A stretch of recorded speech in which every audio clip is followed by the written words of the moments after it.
How's it going, everyone? It's me, Bavaro, your favorite residential and commercial mortgage broker, and for a select number of clients, your favorite commercial realtor here in sunny South Florida. And a question I get all the time is, are we headed for another big market crash? Stay tuned and I'll let you know my thoughts.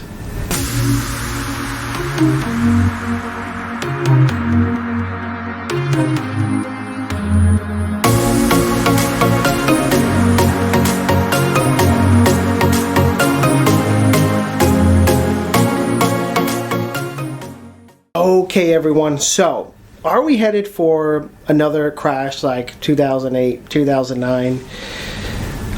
I don't think so, personally. You see, before 2008, 2009, there were very lax rules when it came to mortgage loan origination. And in fact, a lot of lenders had no income verification products, and unfortunately, there were a few bad apples out there that were writing loans that they should not have been writing. In fact, I heard a story of someone that they were making minimum wage and they were buying a home for $3 million at zero down. Now, that is just a recipe for disaster. Now, what happened since then is in 2008, they passed what's called the SAFE Act. And what that means is now for loan originators, first of all, you need to be licensed. In my opinion, that's obvious. If you're helping people with the biggest purchase of their life, typically, which is a home purchase, you should be licensed. In some instances you don't, such as if you work for a depository institution, a bank, for example, you don't need to be licensed. In that case, you would be registered.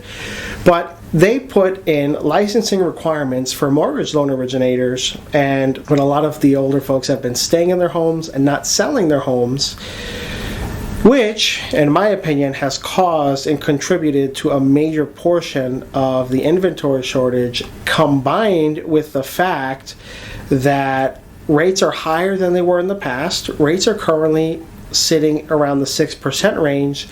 In years past, we were writing loans in the 2%, 3%, and 4% range. Now we're at just over 6%. As rates go higher, the amount of money people can afford for purchasing a home becomes less. So you have less buyers out there. But interestingly enough, we're still down about 50% on inventory right now in the market. So we're down 50% of what a healthy market should be. We're not seeing a lot of sellers out there. I still feel that there is some insecurity in people, and they're not wanting to move because of certain things happening around the world. And that's the first reason. Second reason is rates are higher than they were in the past. So not as many buyers are purchasing right now. The buyers that are in the marketplace are, in my opinion, the most motivated buyers that there could be out there, but there's just not as many of them. When we saw rates in the 2% and 3% range, we literally had homes with 40 offers in one weekend. And now we're just not seeing that.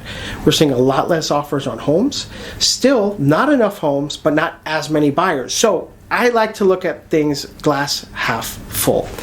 The market, in my opinion, is actually equalizing. Okay? It's not a seller's market. Maybe a year and 2 years and 3 years ago, it was really a seller's market. Now it's not so much of a seller's market. It's coming back to equilibrium. We still don't have as much inventory as there was. Meanwhile, we don't have as many buyers as there were in the marketplace. So in my opinion, yeah, we're going through a little bit of a cooling off in the real estate market, but by no means, in my opinion, we are nowhere near a real estate crash, if that makes sense. History repeats itself, okay? There's nothing new under the sun. Specifically here in sunny South Florida, the real estate prices here over the last 30 years have appreciated at approximately 5% per year over the last 30 years. And surprise, that includes the real estate crash we had in 2008, 2009. So while they temporarily dipped during that time, we have since recovered, and prices are now at an all-time high once again.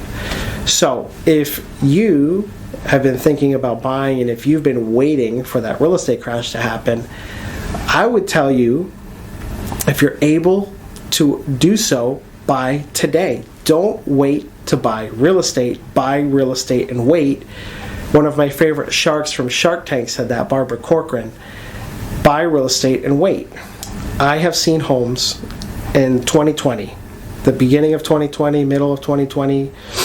We had buyers all over the state of Florida. I had one buyer in particular that was looking at homes for around $275,000. That was for a beautiful 3-bedroom, 2-bath home.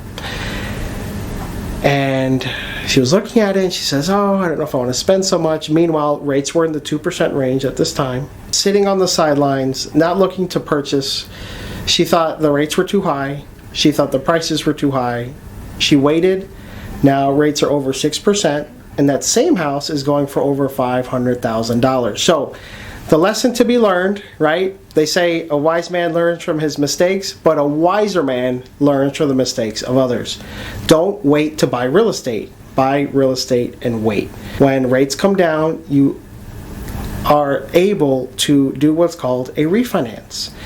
And what a refinance is especially with our rate reduction refinance, if rates go lower and you're able to save money, you're able to get access to a lower interest rate, assuming the market conditions and assuming that you're able to qualify for that. So if you have any questions about that, just give me a call. My name is Bavaro, 954-334-3670. Thanks so much.